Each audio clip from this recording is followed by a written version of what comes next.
Di sesi ini kami akan fokus mengajak Anda bicara tentang bagaimana penguatan fasilitasi pembiayaan dan pengembangan investasi usaha mikro.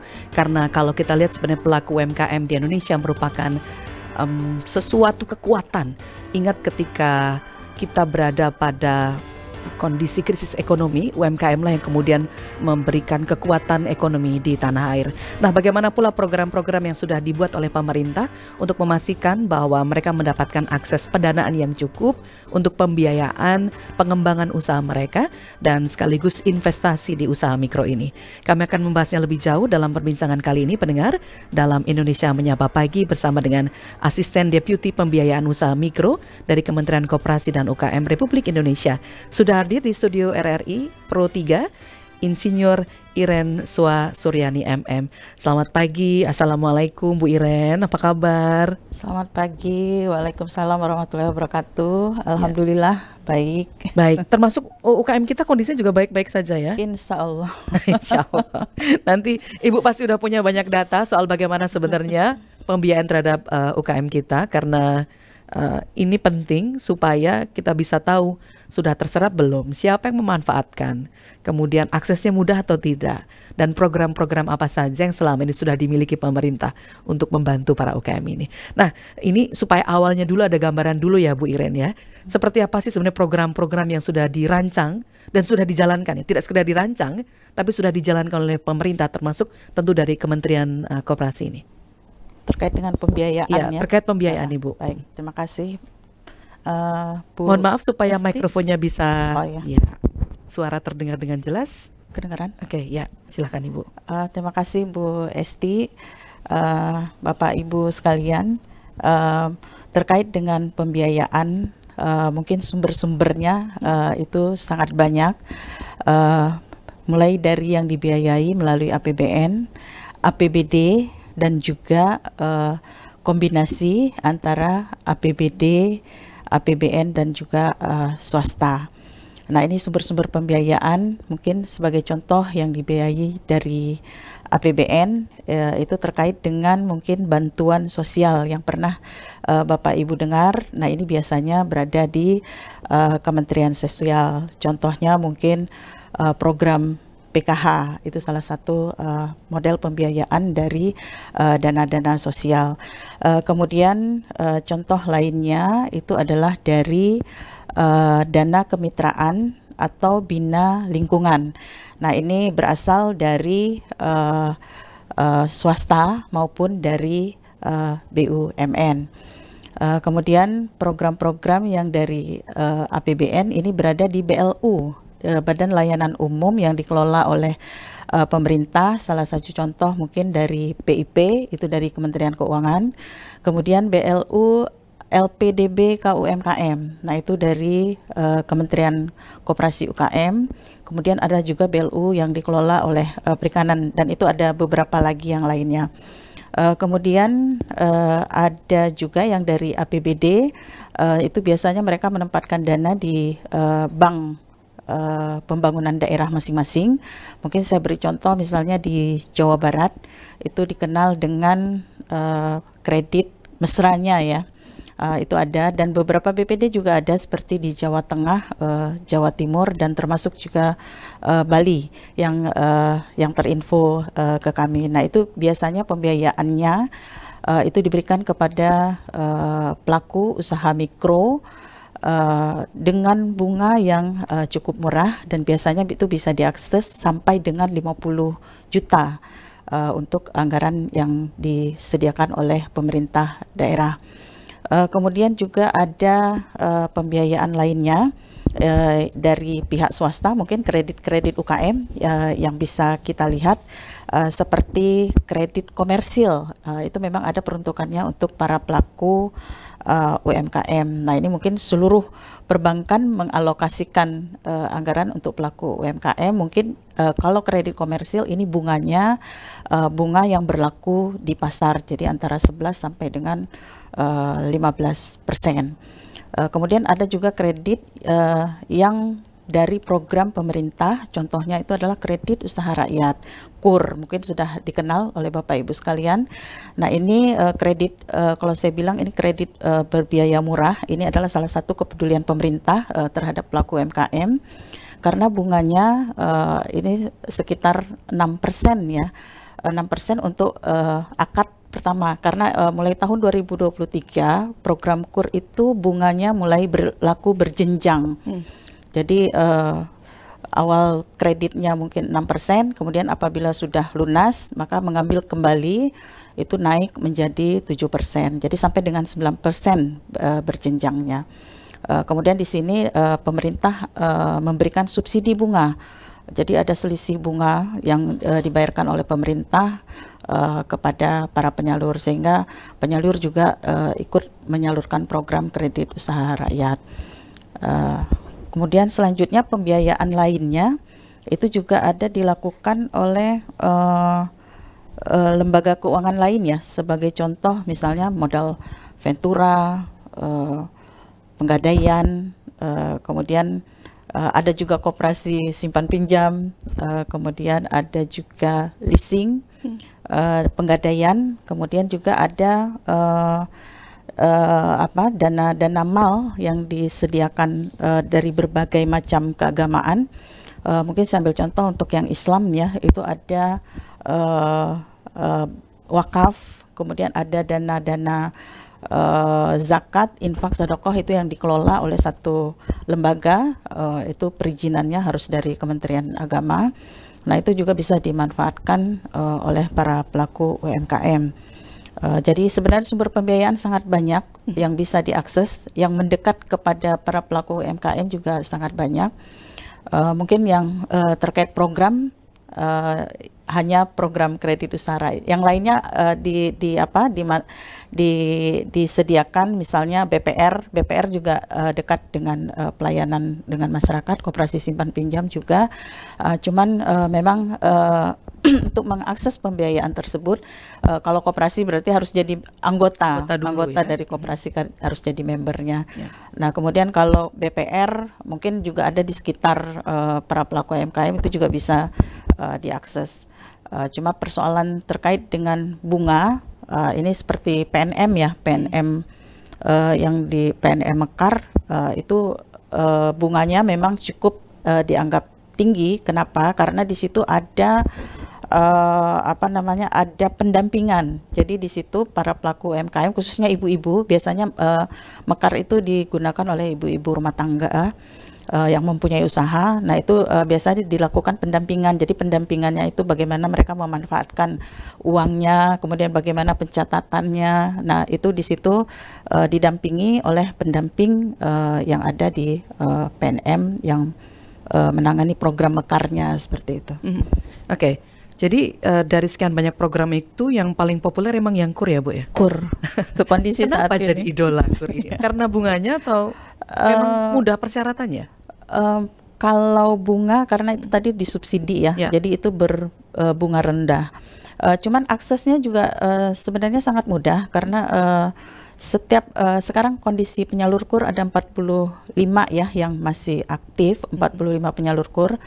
Nah itu sebenarnya persyaratannya tidak terlalu sulit, khusus untuk super mikro mungkin itu ibu-ibu rumah tangga dan korban PHK, walaupun mereka belum mempunyai pengalaman untuk melakukan usaha, selama ada pendampingan itu diperbolehkan. Nah itu biasanya besarannya sampai dengan 10 juta. Tapi kalau untuk KUR mikro sendiri itu sudah berjalan dulu usahanya selama 6 bulan. Jadi supaya bisa dilihat rekor pengalaman usahanya. Jadi perbedaannya di situ. Jadi sebenarnya sangat mudah untuk mengakses kepada program KUR, karena penyalur KUR sendiri itu seluruh Bank Himbara ikut menyalurkan KUR, kemudian BPD, dan ada 3 koperasi. 3 koperasi ini kebetulan koperasi di NTT, di Momere, kemudian koperasi di Kabupaten Badung, Bali, koperasi di Pekalongan, Kospin Jasa, kemudian sudah ada juga BPR yang menyalurkan, itu kebetulan berada di Jawa Tengah dan di Provinsi Bali, kalau saya tidak salah di Singaraja. Nah itu bisa diakses. Jadi sebenarnya sudah dekat di masyarakat, tinggal pengaksesannya. Cuman untuk khusus KUR ini kan memang peruntukannya awalnya kan mereka usahanya itu visible, tetapi mereka belum bankable. Jadi untuk mengatasi itu makanya diupayakan dengan program yang sudah disediakan pemerintah untuk pelaku UKM seperti yang saya sebutkan tadi. 2023 total dananya berapa ini Bu yang digunakan untuk program KUR ya, ini, yang realisasi untuk kondisi saat ini sudah ada sekitar 121 triliun. 121 triliun penyalurannya itu kepada sekitar 2 jutaan nasabah. Sebenarnya untuk target KUR awalnya sekitar 400-an triliun, namun pada tanggal 13 Juli lalu Komite Kebijakan Pembiayaan itu sudah melakukan rakor. Itu diputuskan untuk target KUR tahun 2023 ini menjadi 297 triliun yang nanti akan disalurkan oleh 45 penyalur KUR. Berarti ini masih 121, belum sampai 50% ya penyerapannya Ibu? Ya, betul. Oke. Yang banyak menggunakan KUR ini sudah ada potretnya, ternyata mereka pelaku UKM jenis usaha apa, sektor apa begitu? Untuk kondisi saat ini sekitar 57% itu di sektor produksi. Jadi sisanya itu di sektor perdagangan. Sebenarnya pemerintah untuk tahun 2023 ini mengharapkan dan sudah diputuskan juga di Komjak dalam rakor itu 60% harusnya pembiayaan KUR itu di sektor produktif. 40% di sektor perdagangan. Namun posisi karena ini masih bergulir ya, belum bisa kita nilai secara targetnya. Ini masih ada sekitar 6 bulan lagi. Mudah-mudahan harapan kita untuk sektor produktif itu bisa dipenuhi mencapai 60%. Oke. Nah, ini soal pemerataan kemudian bagaimana akses itu mudah tadi sudah Anda jelaskan, tapi pemerataan siapa yang bisa mengakses ini gimana Bu? Potretnya banyak yang pengusaha-pengusaha di mana? Jawa atau seperti apa gambarannya? Oke, kalau kita lihat dari jumlah penduduk mungkin yang terbesar di Pulau Jawa. Ya. Yang terbesar itu pelaku UMKM berada di Jawa Barat. Kemudian disusul Jawa Tengah, Jawa Timur, Jogja dan Banten. Itu porsi jumlah UMKM untuk di Pulau Jawa. Nah, untuk di luar Pulau Jawa selanjutnya itu disusul oleh Sumatera. Nah, kemudian Sulawesi, Kalimantan, baru ke bagian timur lainnya. Jadi kalau dilihat dari akses yang sudah mengambil program pemerintah, yang program ini ya, kita bicara program, itu terbesar masih berada di Pulau Jawa, karena tadi jumlah pelaku UMKM yang terbesar masih berada di Pulau Jawa. Kemudian disusul Sumatera, Sulawesi dan Kalimantan, baru selanjutnya ke Indonesia Timur, Maluku dan Papua. Oke. Ada yang kemudian dilakukan untuk menguatkan supaya penyerapan dan aksesnya untuk yang di luar Jawa bisa lebih mudah tidak Ibu? Untuk mengakses pembiayaan itu sebenarnya kita terus-menerus ya melakukan semacam dilakukan sosialisasi untuk terkait dengan program. Kemudian juga kita ada lakukan juga pendampingan pelaku UMKM, dan kebetulan di Kementerian Koperasi ada program pendampingan. Itu kebetulan ada di 15 provinsi, menyebar di Indonesia ya, di 15 provinsi Indonesia. Karena kami tidak mampu untuk 34 dan sekarang provinsi sudah 38 ya, karena keterbatasan tadi. Jadi kami optimalkanlah di 15 provinsi tadi. Oke. Gambarannya sebenarnya sudah jelas tadi seperti apa kemudahan, tetapi yang kita juga perlu pantau kan soal bagaimana kesehatan dan kelancaran kredit itu gitu. Seperti apa ya, lancar atau justru banyak yang bermasalah ini dari KUR yang sudah terserap tadi, Bu Iren? Kalau dilihat dari kelancaran pengembaliannya, itu sebenarnya kalau kita kan bisa lihat salah satu tools dari kredit itu kan NPL ya. Jadi kalau dilihat dari NPL untuk program KUR sendiri ini termasuk masih kecil ya, karena sekitar 1,63%. Artinya angka itu menunjukkan itu masih masuk kategori baik ya, karena kalau dia sudah di atas 3 itu berarti kan udah warning untuk terkait dengan untuk kredit. Jadi untuk program pemerintah ini kecil, tapi kalau untuk kredit-kredit yang lainnya mungkin sebagian besar masih terdampak ya, karena kemarin kita kan pandemi. Jadi sebenarnya pemerintah sudah mengadakan yang namanya program restruct ya. Jadi kredit-kredit yang mungkin terkendala dalam pengembalian itu mungkin segera dibahas dengan yang memberi kreditnya untuk dilakukan restruct. Jadi itu dibicarakan mereka kemampuan bayarnya seperti apa. Jadi dilihat ulang oleh penyalur seperti itu. Baik. Jadi udah ada recordnya lah nanti ya. Siapa pernah pinjam, gimana ketaatannya untuk pengembalian. Itu biasanya gimana, kayak di blacklist gitu nggak kalau misalnya ada yang agak kalau sudah masuk call 5 ya pasti masuk ke istilahnya ke slik ya, ke slik OJK. Makanya pemerintah kan tidak berharap pelaku UMKM itu masuk ke call 4 dan 5 ya. Makanya dilakukan restruct itu salah satunya tujuannya supaya performan dari pelaku UMKM itu lancar. Jika sewaktu-waktu mereka nanti membutuhkan tambahan modal untuk usaha, jadi performan UKM bagus sehingga mereka bisa mendapat tambahan kredit dari yang lainnya seperti itu. Oke. Jadi kalau kemudian ada yang bilang kalau pembiayaan untuk usaha kecil, mikro, usaha kecil menengah itu sulit, jawabannya adalah tidak. Kalau untuk pengambilan kredit ya, pengambilan kredit itu kan murni dilakukan oleh penyalur. Nah, penyalur ini kalau untuk program saya rasa itu mudah.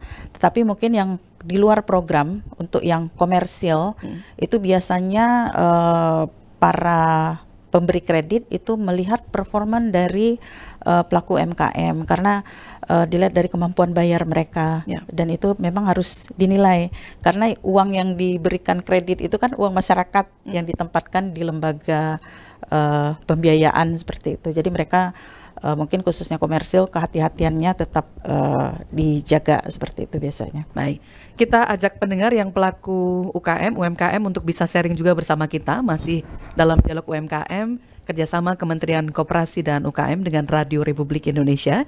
Kita bahas tentang penguatan fasilitasi pembiayaan dan pengembangan investasi usaha mikro. Saya bersama dengan Asisten Deputi Pembiayaan Usaha Mikro dari Kementerian Koperasi dan UKM Republik Indonesia. Yang saat ini hadir di studio kami adalah Insinyur Irenswa Suryani MM.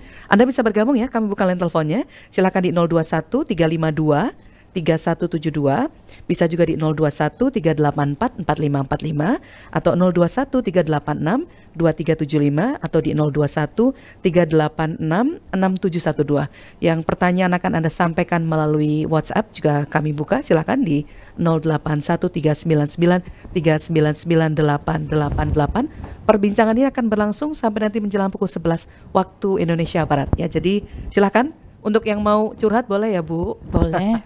Soal pembiayaan seperti apa? Atau Anda mungkin juga punya laporan seperti apa kendala yang Anda hadapi, bagaimana kejelasan informasi seputar program-program dan pengembangan investasi usaha mikro. Tetaplah bersama kami pendengar, kami akan hadirkan perbincangan selengkapnya untuk buka kesempatan Anda berinteraksi.